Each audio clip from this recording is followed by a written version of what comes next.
Bonjour à tous, je suis ravie de vous accueillir dans mon autre monde pour une présentation d'un tarot, une review qui n'est pas des moindres. C'est un tarot sur l'amour et je tourne cette vidéo le 14 février. Alors, vous direz-vous pourquoi j'ai pas fait des tirages de la Saint-Valentin? Parce que d'une part, je n'ai pas eu le temps, j'ai fait d'autres vidéos concernant un autre sujet. Et puis, je fais partie de ces gens-là que la Saint-Valentin, c'est la fête des amoureux, certes, mais pour moi, la Saint-Valentin, c'est tous les jours. Voilà. C'est un petit peu un truc commercial, j'avoue. Étant plus jeune, dans mes jeunes et tendres années, avec mon bien-aimé, on sortait au resto, on se faisait des petits trucs. Enfin, on se fait toujours des petits trucs, mais c'est vraiment, c'est pas à chaque fois, enfin, chaque année. Voilà, pour moi, la Saint-Valentin, alors moi je respecte ceux qui y tiennent, ceux qui la fêtent, je trouve ça génial, mais moi, voilà, c'est pas forcément ce jour-là, ou que ce jour-là, que je vais vous faire des tirages amoureux, sentimentaux, ou que je vais offrir quelque chose à mon cher et tendre. Donc voilà, pourquoi? Eh ben, parce que j'ai reçu ce jeu aujourd'hui, ce matin même. Je l'ai acheté, alors je l'avais tout de suite remarqué lors de sa sortie. Il est sorti en 2021, si je ne me trompe pas.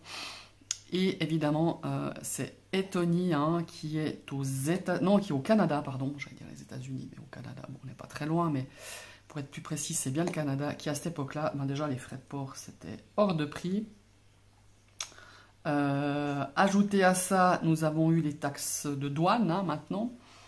Donc, croyez-moi que j'ai mis une petite croix et je me suis dit, bah ma foi, le jour où je le vois en vente d'occasion ou deuxième main, et ben je me le procure. J'en ai loupé quelques-uns, il y en a deux, trois qui m'ont passé sous le nez.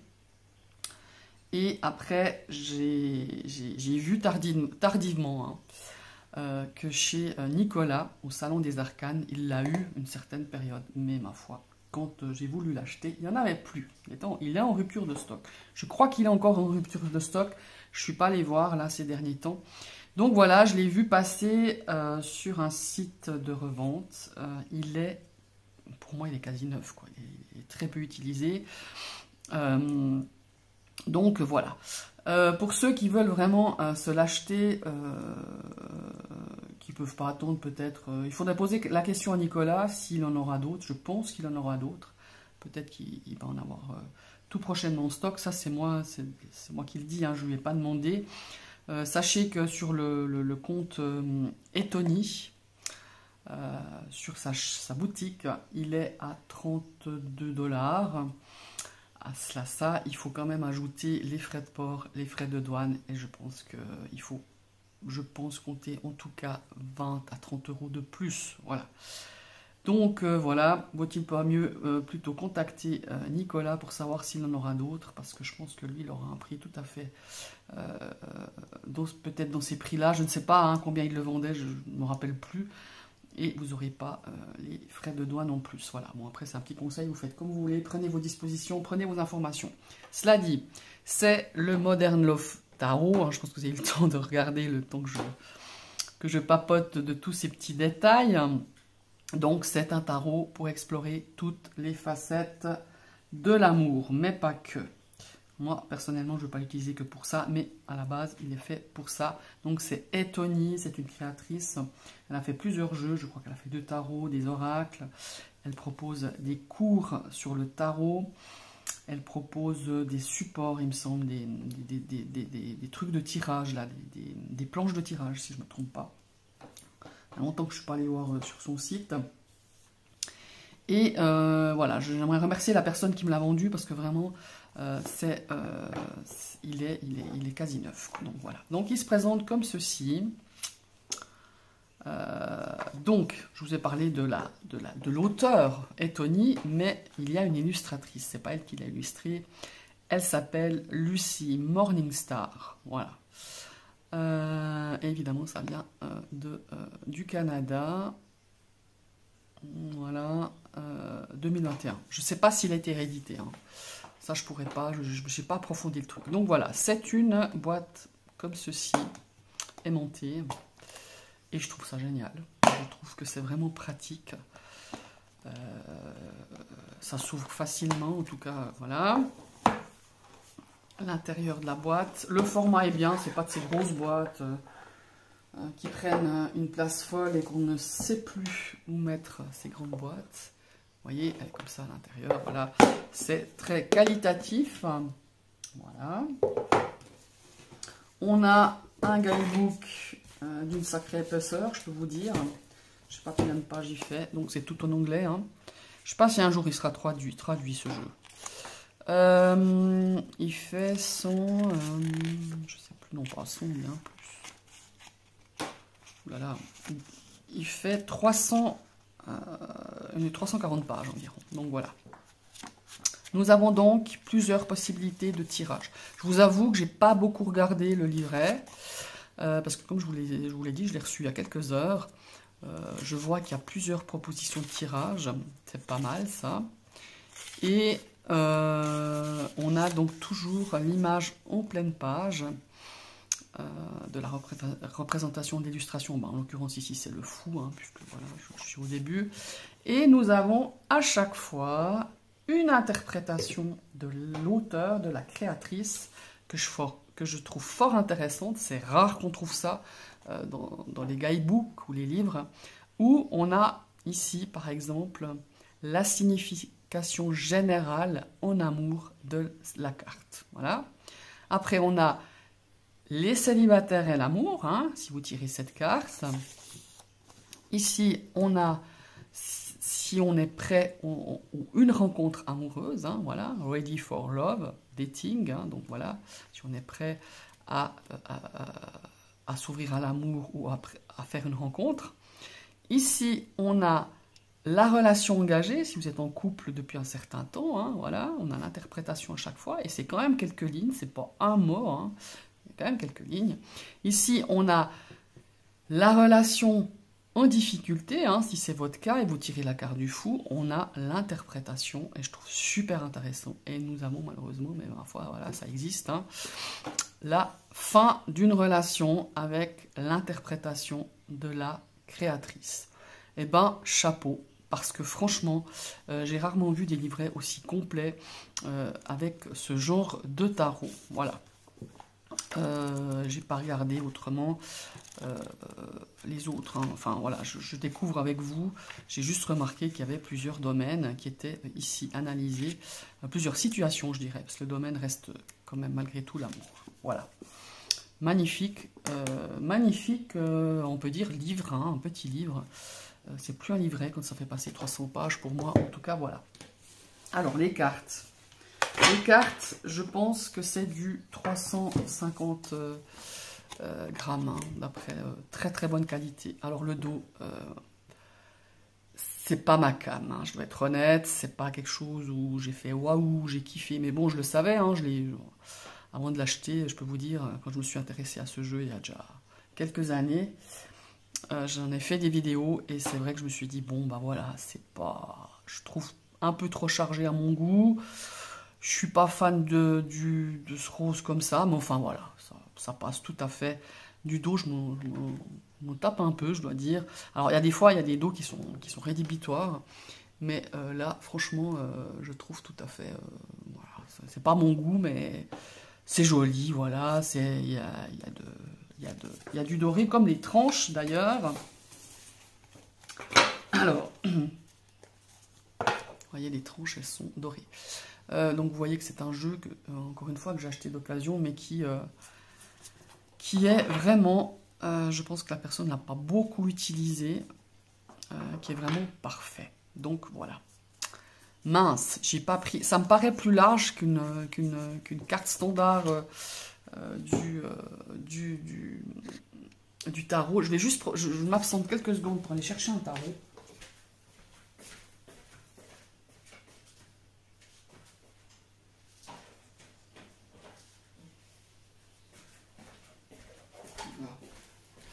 Je vais prendre le Lightseers Tarot. Ouais, effectivement, ça me paraissait un peu plus large. Vous voyez, ça c'est le Laxir Starro qui a un format standard. Alors c'est bien plus large, hein. Je dirais qu'on a 1,5 cm de plus en largeur et un demi-centimètre ou peut-être 1 centimètre en longueur. Voilà. Mais ça reste tout à fait correct. Pour moi en tout cas ça reste correct. Bon, moi j'ai des grandes mains, au niveau du brassage ça se passe bien aussi. Mais c'est pas non plus des cartes immenses. Parce que comme vous savez, je suis vraiment pas fan des grandes cartes. Mais là ça passe quoi. Je l'ai mélangé tout à l'heure, là je ne vais pas le remélanger parce que je l'ai mis dans l'ordre pour vous le présenter. Donc voilà les cartes. Alors, ce qui m'a beaucoup plu, bon alors ça suit le Rider White, ça il n'y a pas de souci.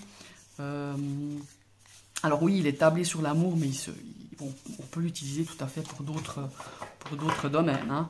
Mais il est vraiment... Enfin, moi j'aime beaucoup, déjà, c'est une qualité mat.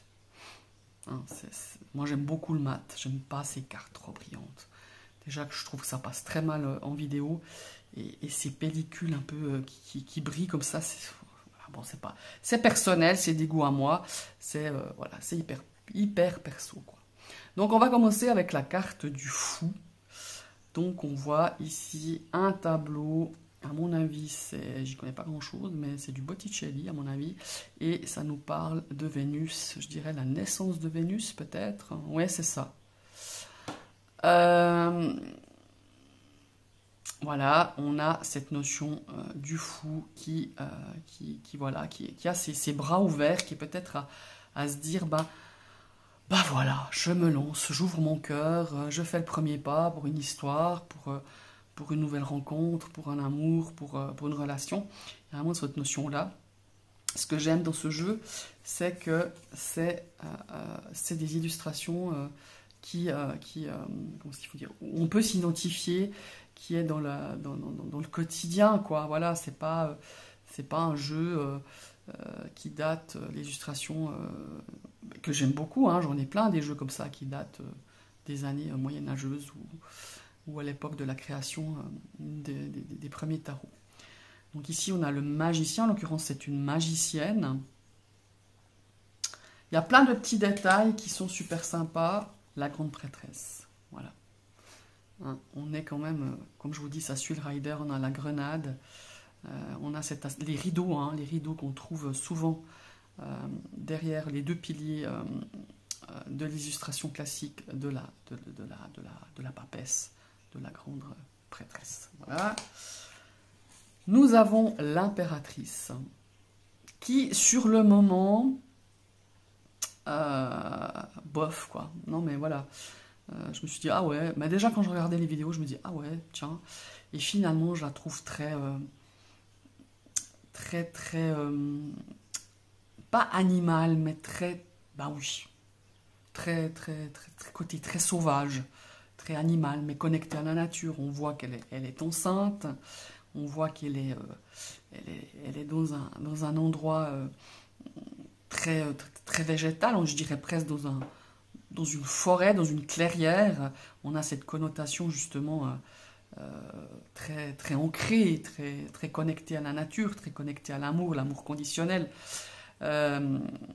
C'est pas une carte de prime abord que j'ai kiffé quoi, quand je regardais les vidéos. Et là en fait, c'est ce que j'ai dit à la personne qui me l'a vendu d'ailleurs, je lui ai envoyé un petit message, je lui ai dit les cartes sont encore plus belles, plus parlantes, plus forte, je trouve une énergie très spéciale dans ce jeu. Hein. Honnêtement, il y a plusieurs jeux qui font ça, je pense que c'est au niveau des dessins. Je suis très sensible à ces coups de crayon, à ces dessins un petit peu comme ça, beaucoup plus sensible que à des images, soit des photomontages, que j'ai beaucoup de tarot et que j'adore, hein, mais je me rends compte que ce genre d'illustration, ça me prend au trip, quoi. Ça me parle tout simplement.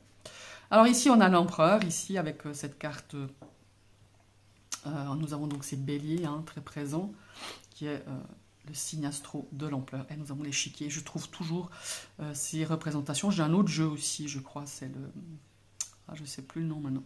J'ai un jeu aussi qui est du même style d'illustration, il me semble que l'empereur, elle est aussi soit sur un échiquier ou qui joue aux échecs ou un truc comme ça. Voilà. Voilà, papesse, hein, voilà, représentation égyptienne qui nous parle très bien. C'est tout à fait ça. Elle représente très bien, en tout cas moi, à mes yeux, ça représente très bien cette ambiance-là. Les amoureux, et en l'occurrence les amoureuses, alors voilà, bien sûr, vous l'aurez compris, ça va toucher toutes sortes de relations, dans tous les genres. C'est l'ouverture au monde actuel, puisque c'est le modern love tarot, hein, évidemment. C'est l'illustration de la couverture du jeu, hein, comme vous avez pu le voir tout à l'heure. Le chariot, ouais, voilà, je trouve sympa. Voilà. Ces deux petits chiens qui représentent ces chevaux et ce personnage qui se promène dans un jardin, dans une allée, avec cette notion de mouvement, d'avancement, de progression. Alors, voilà, ça suit le rider, on est en position 8, la force. Ouais, la force, l'instinct, la volonté. Très intéressant. On a ce mur en brique où c'est représenté la savane, je dirais. On a toujours le symbole. Il y a plein de symboles, il y a plein de détails qui suivent vraiment le rider. Je veux dire, même si vous êtes débutant et que vous voulez un tarot de ce genre-là, en tout cas au niveau sentimental, vous n'allez pas être perdu. Parce que vraiment, ça suit le rider. L'ermite, superbe carte, avec toutes ces montgolfières, là, je ne sais pas si vous voyez, à ce coucher de soleil. On voit, enfin, c'est plutôt la pénombre, je dirais. Et on la voit de dos. C'est pas souvent qu'on voit l'ermite de dos. Excusez-moi quelques secondes. Mon cherche, hop, veut sortir. Non, apparemment, elle ne veut pas sortir. Ah si, quand même. Alors, nous allons passer à la carte numéro 10, la roue de fortune. Intéressant aussi, hein, on a le sablier, on a les symboles, et on a ce fameux serpent, l'Ouroboros, qui nous parle de cycle, qui nous parle de cycle, de cycle infini. Hein, voilà, c'est toujours l'éternel recommencement. Voilà. En 11, nous avons donc la justice. Voilà, là on dirait qu'il y a un couple qui va peut-être prendre une décision, ou un couple qui est entendu pour peut-être une séparation, un divorce ou toute autre chose, hein, peut-être par rapport à quelque chose vis-à-vis de la loi. Ouais. Le pendu. Eh ben, le pendu, je trouve vraiment sympa. Voilà, hein, je veux dire, quand on a un pendu à un arbre, qui est de temps en temps pendu à un arbre, qui le fait, ben, pas grand monde. Là, on voit, il est sur son lit, il est à l'envers, il a le téléphone à la main, comme s'il se disait, maintenant, stop, j'arrête, je fais une pause, je réfléchis, je regarde un petit peu ma situation, je regarde ma vie d'un œil peut-être différent, ou peut-être justement en se coupant un petit peu du monde, en se coupant de ces réseaux sociaux. Enfin, il y a mille et une choses où on pourrait interpréter avec cette carte. La mort, avec tous ces papillons de la mort. Voilà, elle est sombre, hein, mais en même temps, je trouve qu'il y a quelque chose de très vivant, de renouveau, ouais. J'aime beaucoup, hein, cet aspect très sombre au fond, avec cette femme qui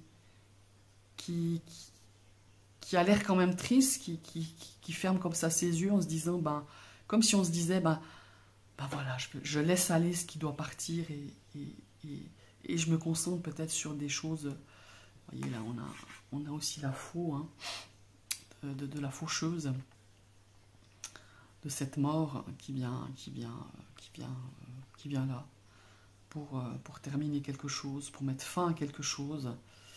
Ouais, très belle, même si elle est très noire, cette carte, moi, elle me touche, ça me parle. La tempérance, j'aime beaucoup cette notion de préparer, cette notion justement d'importance dans l'équilibre, dans la justesse. Pour faire la pâtisserie, on sait qu'un bon pâtissier doit être très juste dans ses ingrédients, dans sa façon de mélanger les choses. Ouais, j'aime beaucoup. J'aime beaucoup, on voit, vous voyez, un petit ange ici, qui représente souvent la tempérance. Ouais, c'est un jeu qui me touche énormément. Je me rappelle l'avoir vu en vidéo comme plusieurs fois, je vous l'ai dit. C'était quelque chose, c'était un jeu que je m'étais mis depuis très longtemps sur ma liste, mais ben voilà, ben, il y a des fois on a d'autres priorités, et c'est vrai que les prix de douane, les taxes me paraissaient tellement exorbitantes que je dois être honnête que ça m'a freiné. Mais là, c'était vraiment l'occasion qui fait le larron, comme je dis. Et je suis ravie de la personne qui me l'a vendu, vraiment. Quand je l'ai vu cette fois-ci, j'ai pas hésité 3 secondes, j'ai dit je l'achète, parce que je pense qu'il m'aurait de nouveau passé sous le nez, c'est déjà la deuxième fois, enfin 3. C'est la troisième fois que je le vois, puis que je me dis il faut que je l'achète, et je suis pas assez réactive.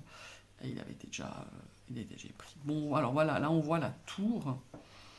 Bon, bah c'est une carte sombre, hein, on va pas se mentir. Il y a vraiment eu... Ouais, j'aime bien parce qu'on voit ici le côté désastreux, le côté destructif d'un incendie, et on voit ici des choses plus claires finalement, de se dire, ben ouais, il y a quelque chose qui va venir te bouleverser, les choses ne seront plus comme avant, mais on a la possibilité de repartir sur quelque chose de différent, quelque chose de neuf. Enfin, moi, c'est ce qu'elle m'inspire en tout cas. Les étoiles, enfin l'étoile, pardon. Moi, j'aime ces représentations, avec toutes ces comètes, toutes ces... Ouais, j'aime énormément. Beaucoup, beaucoup, beaucoup, j'aime beaucoup. Le fait de scruter les étoiles, j'adore cette illustration. J'ai un autre jeu aussi où il y a le même genre d'illustration, j'adore. Je crois que c'est le Cosmic Sickle Star où ils sont plusieurs à regarder le ciel. Mais là, je crois que c'est des feux d'artifice, il me semble, sur le cosmique. Mais en tout cas, là, il est magnifique. Nous avons la lune, très belle aussi. Là, pareil, on a, voilà, vous voyez, on a toujours ces loups qu'on retrouve sur les illustrations classiques de la lune. Cette carte, elle est magnifique. Elle nous remplit vraiment de joie, d'amour, hein, d'amour pur pour son enfance. Des éclats de rire, on a l'impression qu'on entend les éclats de rire, on entend la joie qui transpire de cette carte. Alors on me dirait le soleil, oui, ça transpire toujours, on transpire d'ailleurs, mais le soleil, ça dégage toujours cette notion de bonheur, de joie, mais là encore plus avec cet enfant qu'on tient dans les bras, qu'on voit qu'il éclate de rire, quoi. Ouais, c'est un jeu qui me prend énormément, je ne sais pas si vous le sentez, émotionnellement, ça me prend énormément. Le jugement, voilà. Voilà, on a cette carte légèrement différente que le classique, mais pareil, je trouve que c'est très prenant. Il y a plein, vous voyez, on retrouve le symbole ici, on retrouve cette notion d'éveil, on a la croix, hein, quand même, qui nous annonce la fin de quelque chose, mais l'appel, le renouveau quand même. Ouais, très très belle, très belle. Malgré ce côté quand même très sombre, hein, malgré tout. Ouais. L'illustratrice a mis en valeur certaines particularités, pas particularités, certains aspects, voilà, en tout cas de ces lames majeures. Voilà. Ici, on arrive à la dernière carte, la carte du monde. Magnifique. Magnifique. On a l'impression que c'est un papillon, là, des ailes de papillon.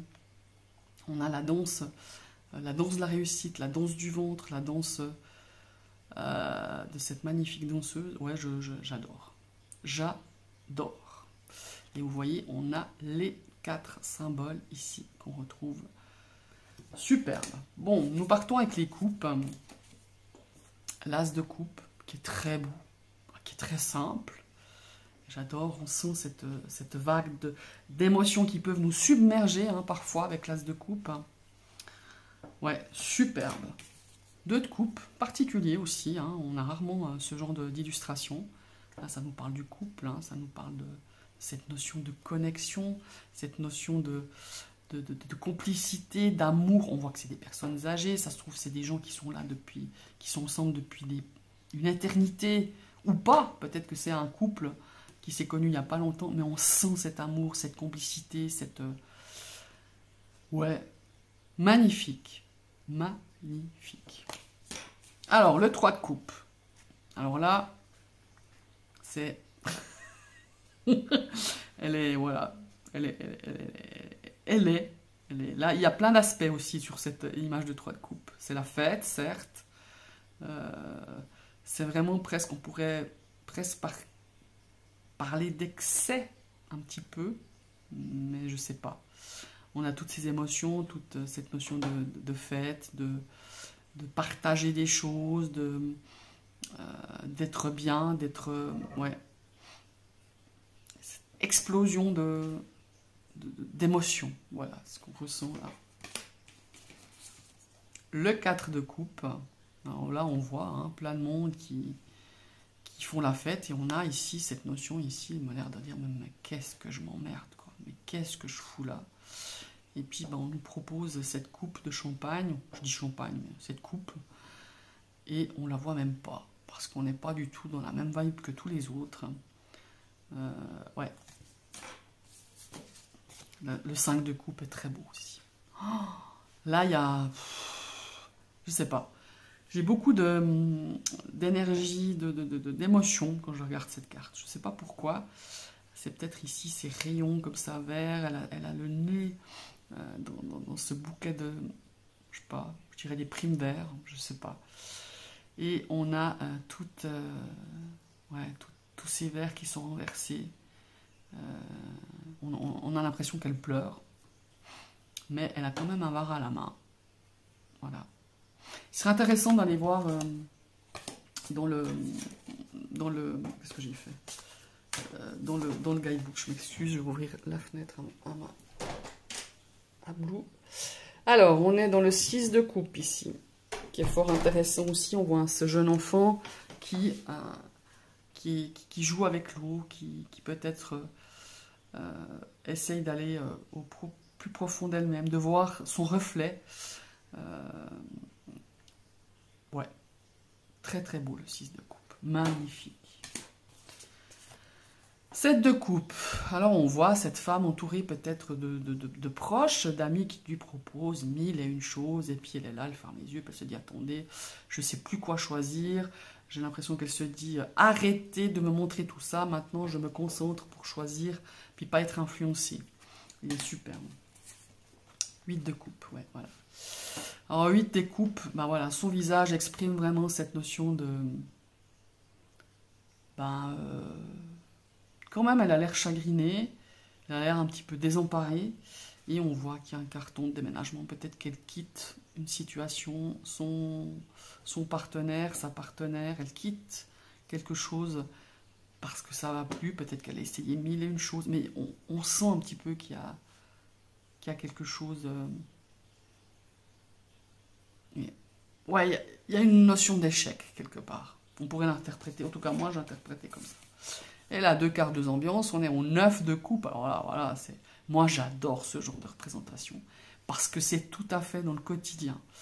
On peut s'y retrouver, tout en chacun peut se retrouver dans ce 9 de coupe, dans cette énergie d'être heureuse, d'être comblée, d'avoir exaucé certains souhaits, certains vœux. On a cette notion de plénitude, de contentement. On est dans son bain, il y a plein de mousse, on rit, on fête quelque chose, on sert, voilà. Elle prend un moment pour soi, on voit qu'elle est en train de déguster un verre de vin. Bon, ça fait très cliché à l'américaine, hein, mais enfin bon, voilà. C'est vraiment génial. 10 de coupe. Bon, voilà, ici, représentation classique. J'aime beaucoup ces ballons qui représentent les coupes. Cet aspect de famille, de partage, de connexion, de cette famille de cœur, de sang, d'émotion. Enfin, voilà, il est vraiment magnifique. Le valet de coupe qui est tout le temps représenté par des enfants, et je trouve ça très important, enfin, je trouve très sympa, parce qu'on le fait rarement dans les tarots, même les tarots actuels. Cavalier de coupe, il y a le côté un petit peu séducteur, hein. Ici, voilà, la reine de coupe qui est très très belle. Oh, pardon, reine de coupe, roi de coupe, on doit souvent représenter sur un voilier. Hein. Voilà, ça représente assez classique. J'aime beaucoup l'as de denier. Les as sont tous très bons, mais celui-là particulièrement, j'adore quand les mains sont représentées. Vous le savez, depuis le temps que je vous casse les pieds avec ça, c'est le cas de le dire. Il y a les mains qui sont représentées là, et c'est vraiment super sympa, quoi. J'aime beaucoup. On a cette notion de terre, de denier, de matière. On a des glands, on a un lys. On a cette notion de... ouais, très très belle. Alors, de denier, hein. Voilà, on est pris... on essaye de faire l'équilibre peut-être entre sa vie sentimentale et sa vie professionnelle ou familiale ou sociale. Voilà, c'est très classique comme représentation. Ici, on voit la collaboration. Voilà, on voit 3 personnes qui, on dirait, montrent un projet ou quelque chose. On voit cette notion d'apporter chacun ses compétences, son savoir, son aide, son soutien. 4 de denier, voilà.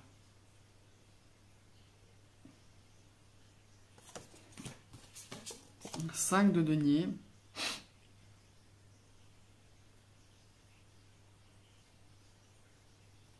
On entre dans l'église. C'est marrant, hein. On voit ces rideaux, enfin, ou la porte en forme de visage. Ça aussi, ça demande, j'ai pas trop le temps de regarder, ça demande d'aller voir un petit coup dans le guidebook pour peut-être un peu plus comprendre là où la créatrice a voulu en venir. Bon, bah, le 6 de denier, voilà. Cette notion de don, cette notion d'échange, d'amour, de bienveillance. Ouais, très très chouette. Je sais pas ce qui est marqué, j'arrive pas à lire, mais love must. J'arrive pas à lire. Je suis désolée, mais il fait un peu sombre. 7 de denier, superbe. Superbe, classique. Illustration aussi classique. 8 de denier. Vous voyez, là on voit un couple de 2 hommes. C'est ça aussi qui est important, je trouve, dans ce jeu. Elle est superbe. 9 de denier. Les 9, je trouve qu'ils sont aussi très magnifiquement représentés. J'adore cette carte, ainsi que le 9 de coupe. Le 10 de denier. Voilà, on a cette notion d'héritage, d'héritier, d'ancêtre, de clan, de familial, de partager. Ouais, ce jeu, magnifique. Le valet de denier.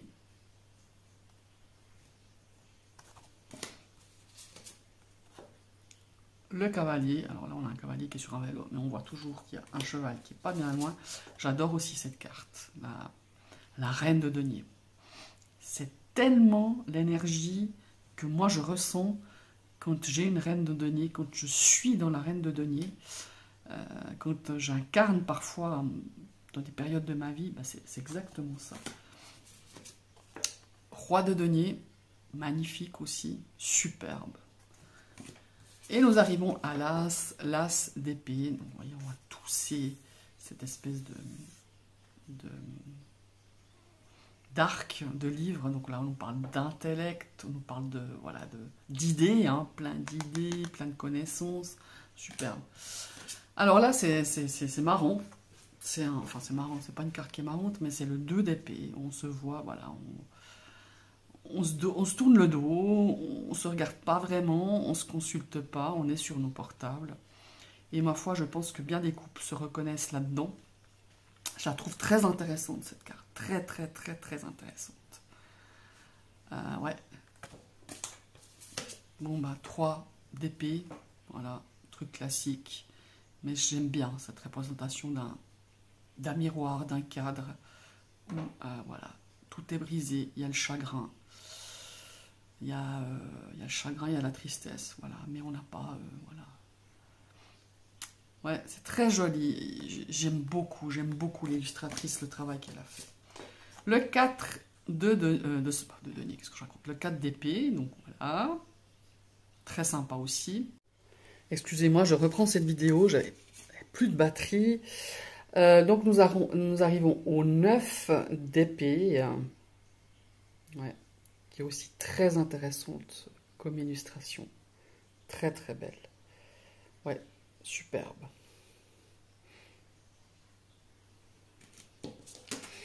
« 10 d'épée. Je ne sais pas ce qui est écrit là. Divorce, certificat de divorce. Ah ouais. Intéressant cette carte, on n'est pas dans comme la traditionnelle illustration avec cet homme qui est à terre et qui a ses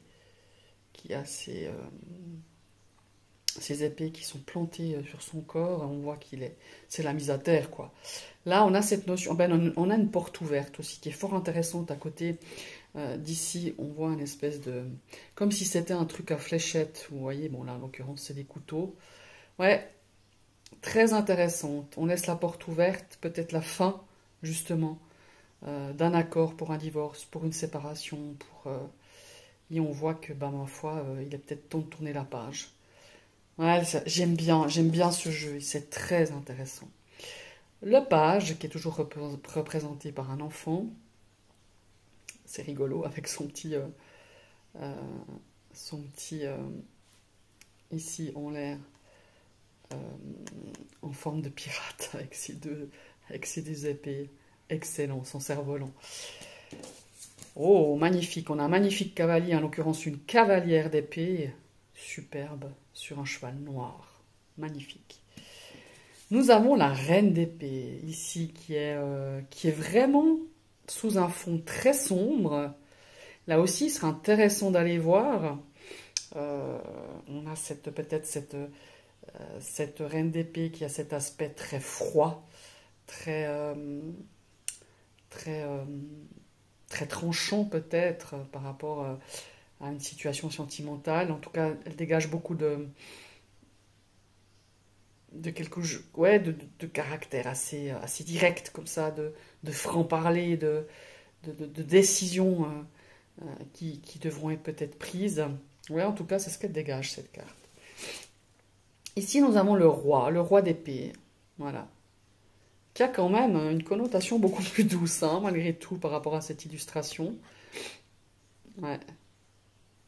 Le roi, il fait preuve de beaucoup d'intellect. On voit, je sais pas, on voit qu'il est assez beaucoup plus serein, je dirais. Je sais pas ce qu'il y a derrière son dossier. Ouais, à voir. À voir aussi un petit peu d'aller... Ouais, je vais aller quand même aller fouiner dans ce guidebook. Et nous arrivons à la dernière série, la série des bâtons.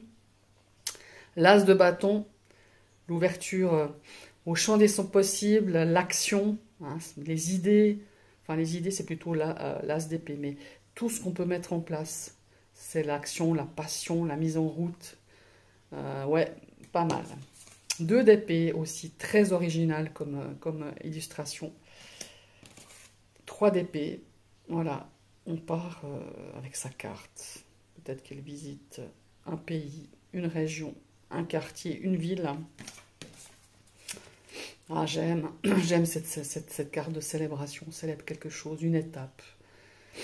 Peut-être des fiançailles, peut-être un mariage. J'aime beaucoup, très très belle. Le 5 de bâton, là, on n'est plus du tout sous quelque chose de joyeux. On est plutôt sur quelque chose, on dirait que quelqu'un fait ses valises. On discute, mais on dirait qu'une décision a été prise. Ouais. Il y a cette notion quand même de se battre, hein, de devoir se battre, de devoir se défendre peut-être aussi, à voir. En tout cas, on voit quelqu'un qui remplit son coffre et qui met des valises. 6 de bâton, très souvent illustré avec un personnage qui est sur un fauteuil roulant. Là, on voit sa roue qui a l'air complètement explosée, par contre. Et malgré tout, on dirait qu'il a fait plein d'efforts. Voilà, il y a une forme de reconnaissance de victoire, hein, ici. Il a peut-être donné le point de la victoire, hein, peut-être avec son équipe d'Andy Sport, d'Andy Basket, hein, je ne sais pas comment on appelle ça. Ouais, très belle énergie. Celle-ci aussi, je la trouve très très belle. Le 7 de bâton. Arrêtez, stop, laissez-nous tranquilles. Il y a cette forme de se défendre envers et contre tous, mais elle n'est pas toute seule, elles sont deux. Oh, 8 de bâton. Là, on voit la notion de rapidité, elle est assez claire. Hein. Très très belle carte, j'aime beaucoup. Avec ses cheveux au vent, là. J'aime beaucoup, beaucoup, beaucoup. 9 de bâton. Ah ouais, ça aussi. Ouais, qu'est-ce que c'est subtil, je trouve, comme illustration. On voit ici la mère qui craque, parce que je pense que les enfants ont dépassé vraiment les limites du supportable. Peut-être qu'ils sont toujours en train de se chamailler. Peut-être qu'elle en a marre de faire le gendarme, voilà, de dire maintenant stop. Et on voit qu'il y a une forme de craquage, quand même, hein, de la part de l'adulte, de la part certainement de la maman. Et ici, on a le 10 de bâton. On voit qu'elle porte pas mal de choses, que ce soit dans une lecture littérale ou métaphorique. Hein, on voit que voilà, les choses sont lourdes. Mais elle arrive au bout, on dirait qu'elle arrive au bout. Il y a cette forme de se dire, voilà, c'est peut-être le dernier voyage, c'est peut-être le dernier truc que j'ai à apporter, où j'arrive au bout justement de cette entreprise qui devient pénible, qui devient fatigante, qui devient lourde. Ouais, pas mal, j'aime beaucoup. Oh, le valet de bâton. Ah, nous avons une jolie licorne, un petit dragon, un petit château derrière, très marrant. Et nous arrivons aux dernières cartes. Nous avons un superbe cavalier de bâton. Très belle cette carte aussi. La reine de bâton. Très intéressante aussi cette carte. Celle-là, j'avais repéré aussi dans les vidéos au tout début qu'il était sorti ce jeu. Elle m'a beaucoup, pas questionné, elle m'a beaucoup touché, elle m'a beaucoup remué. Voilà, c'est un petit peu ça. Très très belle carte, j'adore. Et nous avons le roi de bâton pour la dernière carte de ce magnifique tarot que je suppose que beaucoup connaissent, mais j'avais vraiment envie de partager avec vous cette nouvelle acquisition. Alors c'est pas un jeu de cette année ni de l'année dernière, on est bien d'accord, hein. C'est vraiment un jeu que je tenais à voir et que je suis ravie, parce que je pense qu'on peut faire des tirages, mais pas seulement sentimentaux. Je pense qu'on peut faire vraiment quelque chose de génial, de profond, d'intéressant à utiliser ce Modern Love Tarot, pardon, d'Etony. Je vous remercie d'avoir suivi cette vidéo. N'hésitez pas à commenter, à partager, à me dire si vous l'avez, si vous connaissez, comment vous le trouvez, est-ce qu'il vous a touché, est-ce que non, c'est pas vraiment votre cam, c'est pas votre truc. N'hésitez pas. Et si vous arrivez sur ma chaîne et que ce contenu vous a plu, n'hésitez pas à vous abonner en cliquant sur la cloche, mais réactivez une deuxième fois cette cloche pour recevoir toutes les notifications de mes prochaines vidéos. Et je vous dis à tout bientôt. Bye bye.